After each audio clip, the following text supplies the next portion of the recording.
धूल में पड़े कीमती पत्थर को देखकर जौहरी की आंखों में एक नई झलक झिलमिला गई। अपरूप रूप। चरवाहा मोहना छौड़ा को देखते ही पंचकौड़ी मृदंगिया के मुंह से निकल पड़ा। अपरूप रूप।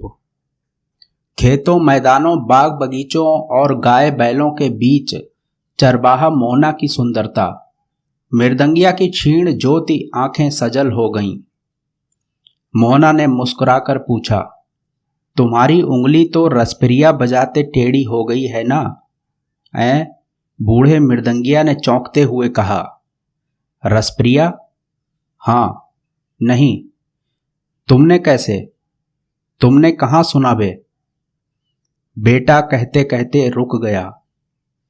परमानपुर में उस बार एक ब्राह्मण के लड़के को उसने प्यार से बेटा कह दिया था। सारे गांव के लड़कों ने उसे घेर कर मारपीट की तैयारी की थी। बहरदार होकर ब्राह्मण के बच्चे को बेटा कहेगा, मारो साले बुढ़े को घेर कर, मृदंग फोड़ दो। मृदंगिया ने हंसकर कहा था, अच्छा इस बार माफ कर दो सरकार, अब से आप लोगों को बाप ही कहूंगा। बच्चे खुश हो गए थे। एक 2-2.5 साल के नंगे बालक की ठुड्डी पकड़कर वह बोला था, क्यों ठीक है ना बाप जी? बच्चे ठठाकर हंस पड़े थे। लेकिन इस घटना के बाद फिर कभी उसने किसी बच्चे को बेटा कहने की हिम्मत नहीं की थी। मोहना को देखकर बार बार बेटा कहने की इच्छा होती है। रसप्रिया की बात किसने बताई तुमसे? बोलो बेटा। 10-12 साल का मोहना भी जानता है, पंचकौड़ी अधपगला है, कौन इससे पार पाए। उसने दूर मैदान में चरते हुए अपने बैलों की ओर देखा। मृदंगिया कमलपुर के बाबू लोगों के यहाँ जा रहा था। कमलपुर के नंद बाबू के घराने में भी मृदंगिया को 4 मीठी बातें सुनने को मिल जाती हैं। 1-2 जून भोजन तो बंधा हुआ ही है। कभी कभी रस चर्चा भी यहीं आकर सुनता है वह। 2 साल के बाद वह इस इलाके में आया है। दुनिया बहुत जल्दी जल्दी बदल रही है। आज सुबह शोभा मिसर के छोटे लड़के ने तो साफ साफ कह दिया, तुम जी रहे हो या थेथरई कर रहे हो मृदंगिया? हाँ, यह जीना भी कोई जीना है, निर्लज्जता है, और थेथरई की भी सीमा होती है। 15 साल से वह गले में मृदंग लटकाकर गांव गांव घूमता है, भीख मांगता है। दाहिने हाथ की टेढ़ी उंगली मृदंग पर बैठती ही नहीं है। मृदंग क्या बजाएगा? अब तो धातिंग धातिंग भी बड़ी मुश्किल से बजाता है। अतिरिक्त गांजा भांग सेवन से गले की आवाज विकृत हो गई है। किंतु मृदंग बजाते समय विद्यापति की पदावली गाने की वह चेष्टा अवश्य करेगा। फूटी भांति से जैसी आवाज निकलती है वैसी ही आवाज। सोए सोए। 15-20 साल पहले तक विद्यापति नाम की थोड़ी पूछ हो जाती थी। शादी ब्याह, यज्ञ, उपनयन, मुंडन छेदन आदि शुभ कार्यों में विद्यापतिया मंडली की बुलाहट होती थी। पंचकौड़ी मृदंगिया की मंडली ने सहरसा और पूर्णिया जिले में काफी यश कमाया है। पंचकौड़ी मृदंगिया को कौन नहीं जानता, सभी जानते हैं, वह अधपगला है। गांव के बड़े बूढ़े कहते हैं, अरे पंचकौड़ी मृदंगिया का भी एक जमाना था। इस जमाने में मोहना जैसा लड़का भी है, सुंदर सलोना और सुरीला। रसप्रिया गाने का आग्रह करता है। एक रसप्रिया गाओ ना मृदंगिया। रसप्रिया सुनोगे? अच्छा सुनाऊंगा।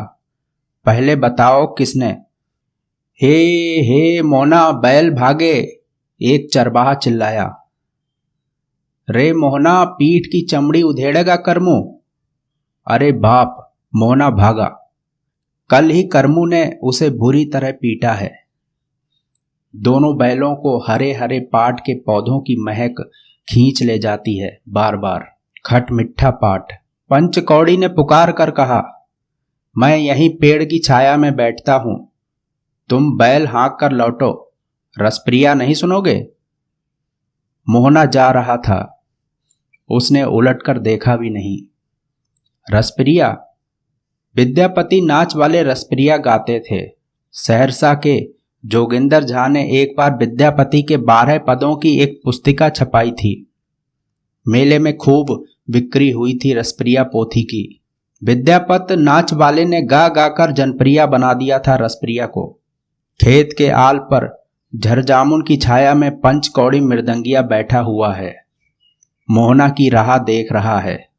जेठ की चढ़ती दोपहरी में काम करने वाले भी अब गीत नहीं गाते हैं। कुछ दिनों के बाद कोयल भी कूकना भूल जाएगी क्या? ऐसी दोपहरी में चुपचाप कैसे काम किया जाता है? 5 साल पहले तक लोगों के दिल में हुलास बाकी था। पहली वर्षा में भीगी हुई धरती के हरे हरे पौधों से एक खास किस्म की गंध निकलती है। तपती दोपहरी में मोम की तरह गल उठती थी रस की डाली। वे गाने लगते थे, बिरहा, चांचर, लगनी। खेतों में काम करते हुए गाने वाले गीत भी समय असमय का ख्याल करके गाए जाते हैं। रिमझिम वर्षा में 12 मासा, चिलचिलाती धूप में बिरहा, चांचर और लगनी। हाँ रे हल जोते हलबाहा भैया रे, खुरपी रे चलावे मजदूर, यही पंथे धनी मोरा है रूसली। खेतों में काम करते हलबाहों और मजदूरों से कोई बिरही पूछ रहा है। कातर स्वर में उसकी रूठी हुई धनी को इस राह से जाते देखा है किसी ने। अब तो दोपहरी नीरस कटती है, मानो किसी के पास एक शब्द भी नहीं रह गया है। आसमान में चक्कर काटते हुए चील ने टीहकारी भरी, टी टी। मृदंगिया ने गाली दी, शैतान। उसको छोड़कर मोहना दूर भाग गया है। वह आतुर होकर प्रतीक्षा कर रहा है। जी करता है दौड़कर उसके पास चला जाए। दूर चरते हुए मवेशियों के झुंडों की ओर बार बार वह बेकार देखने की चेष्टा करता है। सब धुंधला। उसने अपनी झोली टटोल कर देखा, आम है, मूढ़ी है। उसे भूख लगी। मोहना के सूखे मुंह की याद आई और भूख मिट गई। मोहना जैसे सुंदर सुशील लड़कों की खोज में ही उसकी जिंदगी के अधिकांश दिन बीते हैं। विद्यापत नाच में नाचने वाले नटुआ का अनुसंधान खेल नहीं, सवर्णों के घर में नहीं, छोटी जाति के लोगों के यहाँ मोहना जैसे लड़की मुआ लड़के हमेशा पैदा नहीं होते। ये अवतार लेते हैं समय समय पर, जदा जदा ही। मैथिल ब्राह्मणों, कायस्थों और राजपूतों के यहाँ विद्यापत वालों की बड़ी इज्जत होती थी। अपनी बोली मिथिलाम में नटुआ के मुंह से जन्म अवधि हम रूप निहारल सुनकर वे निहाल हो जाते थे।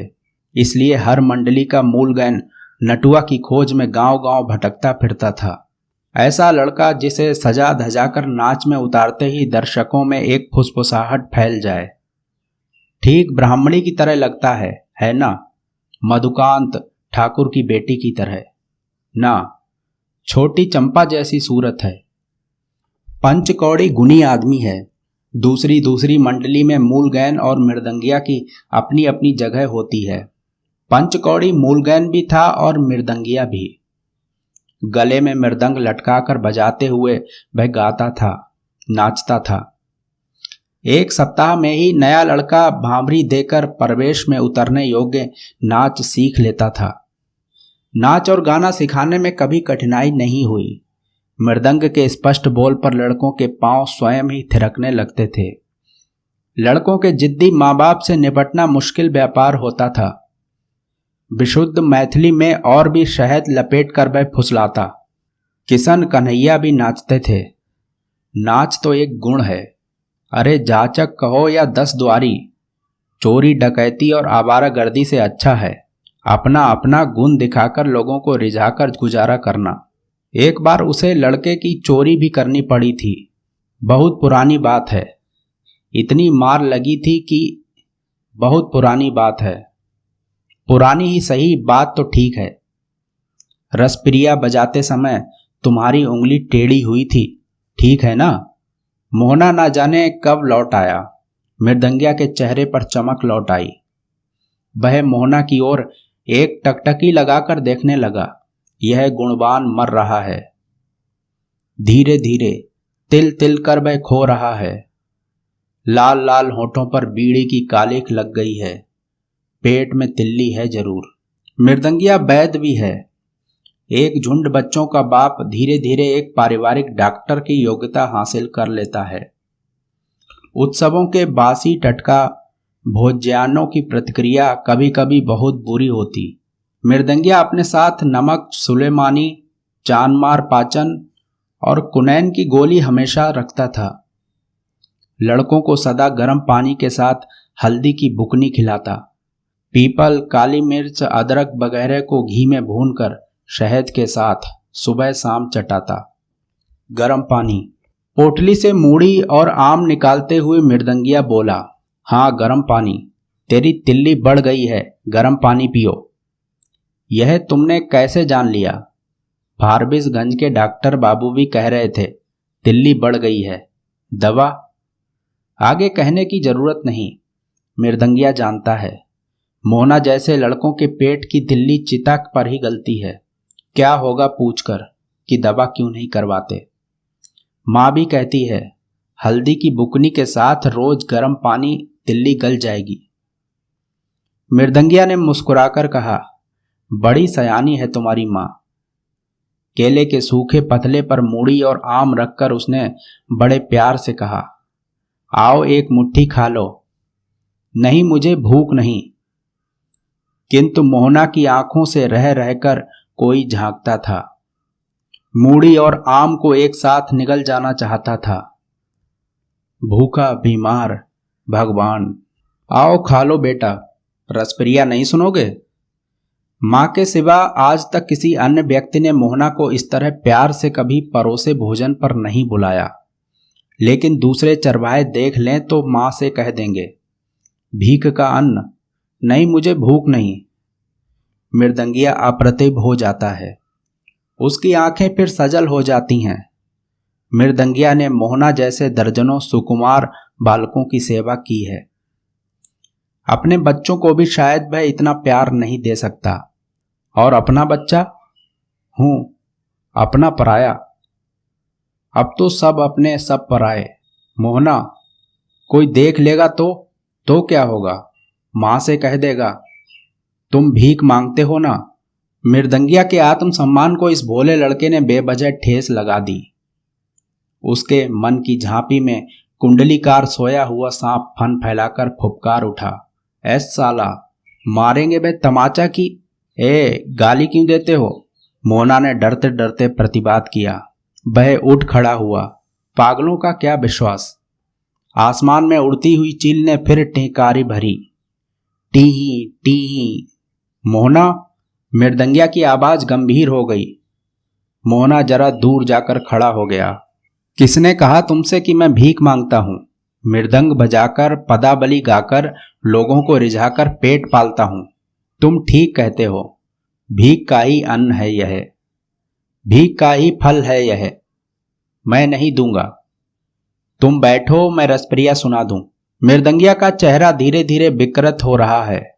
आसमान में उड़ने वाली चील अब पेड़ की डाली पर आ बैठी है।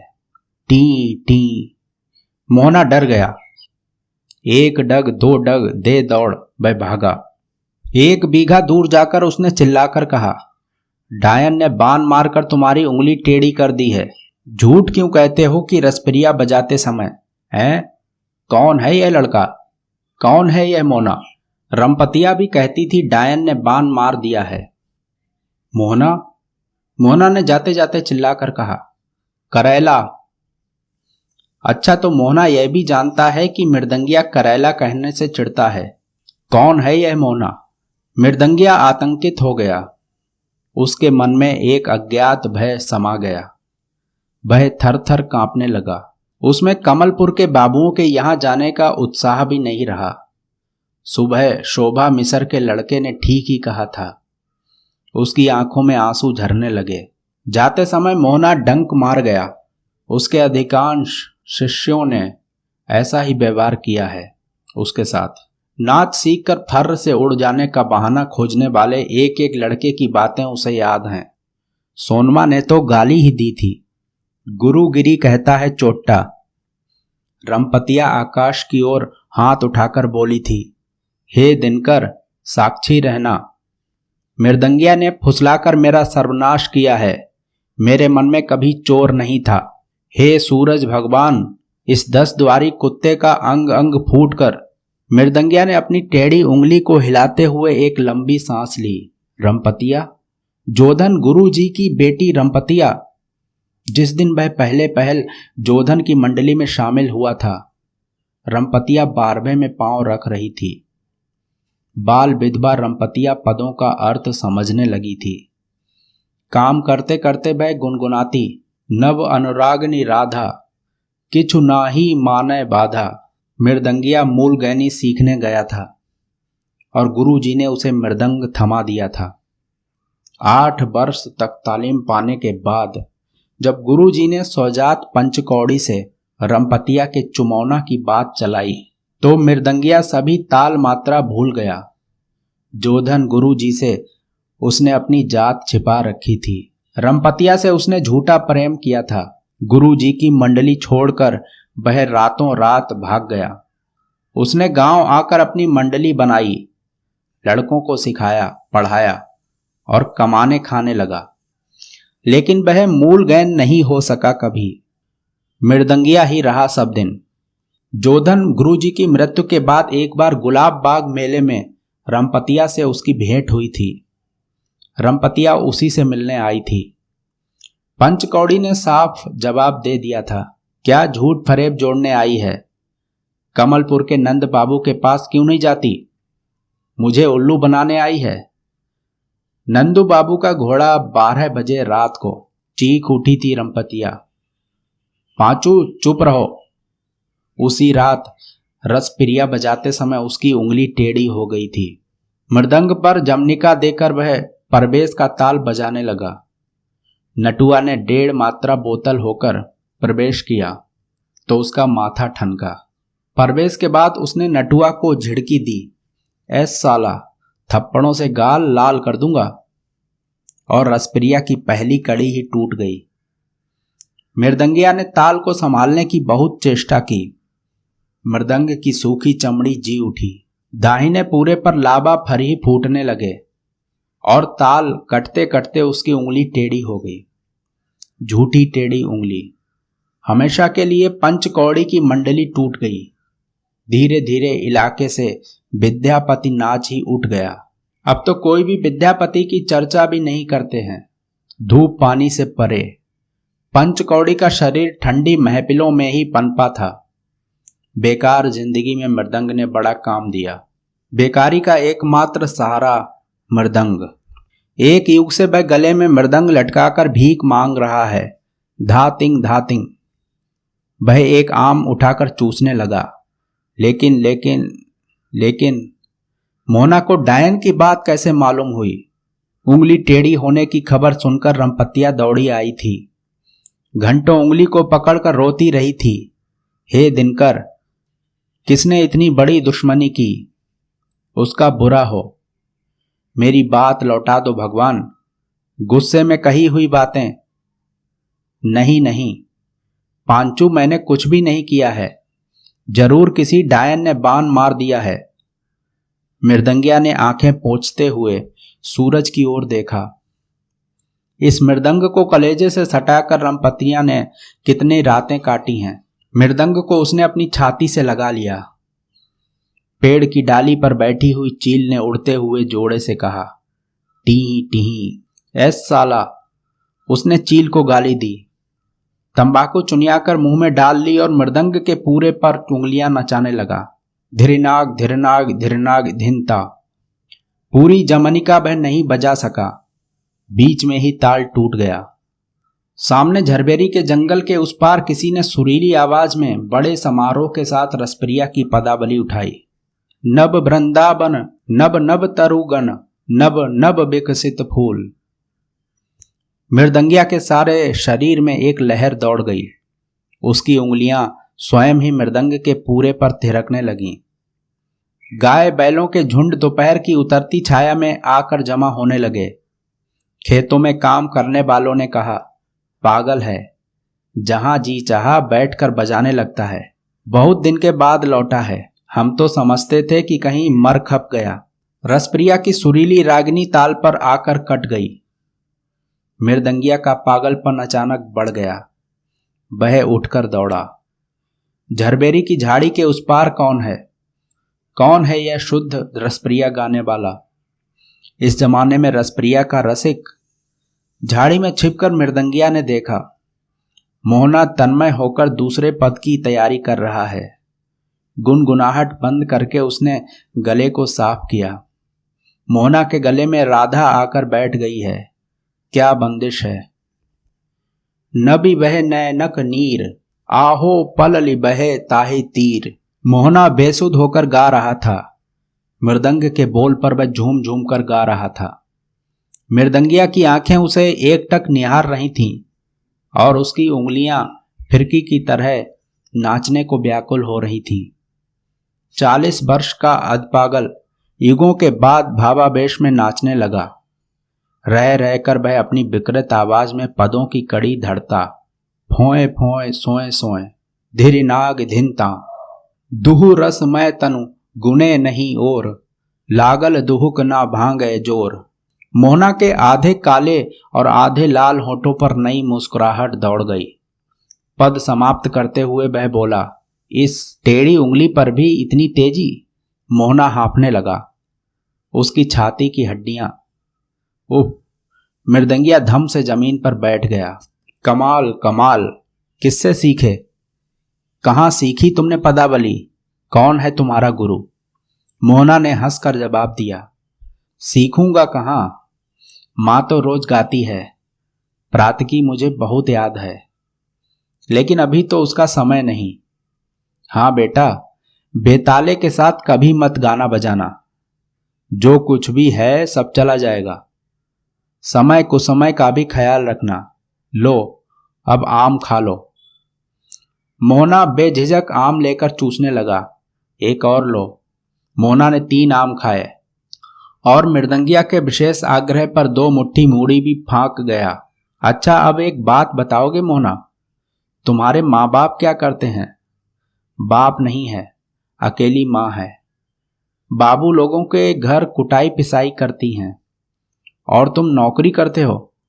किसके यहाँ? कमलपुर के नंद बाबू के यहाँ। नंद बाबू के यहाँ? मोहना ने बताया उसका घर सहरसा में है। तीसरे साल सारा गांव कोसी मैया के पेट में चला गया। उसकी माँ उसे लेकर अपने ममहर आई है, कमलपुर। कमलपुर में तुम्हारी माँ के मामू रहते हैं? मृदंगिया कुछ देर तक चुपचाप सूर्य की ओर देखता रहा। नंदू बाबू मोहना, मोहना की माँ। डायन वाली बात तुम्हारी माँ कह रही थी? हाँ। और एक बार सामदेव झा के यहाँ जनेऊ में तुमने गिरधर पट्टी मंडली वालों का मृदंग छीन लिया था। बेताला बजा रहा था, ठीक है ना? मृदंगिया की खिचड़ी दाढ़ी मानो अचानक सफेद हो गई। उसने अपने को संभाल कर पूछा, तुम्हारे बाप का नाम क्या है? अजोधा दास। अजोधा दास? बूढ़ा अजोधा दास, जिसके मुंह में ना बोल ना आंख में लोर, मंडली में गठरी ढोता था, बिना पैसा का नौकर बेचारा अजोधा दास। बड़ी सयानी है तुम्हारी माँ। एक लंबी सांस लेकर मृदंगिया ने अपनी झोली में से एक छोटा बटुआ निकाला। लाल पीले कपड़ों के टुकड़ों को खोलकर कागज की एक पुड़िया निकाली उसने। मोहना ने पहचान लिया। लोट? क्या है लोट? हाँ, नोट है। कितने रुपए वाला है? 5 टकिया? 10 टकिया। जरा छूने दोगे? कहाँ से लाए? मोहना एक ही सांस में सब कुछ पूछ गया। सब 10 टकिया हैं? हाँ, सब मिलाकर 40 रुपए हैं।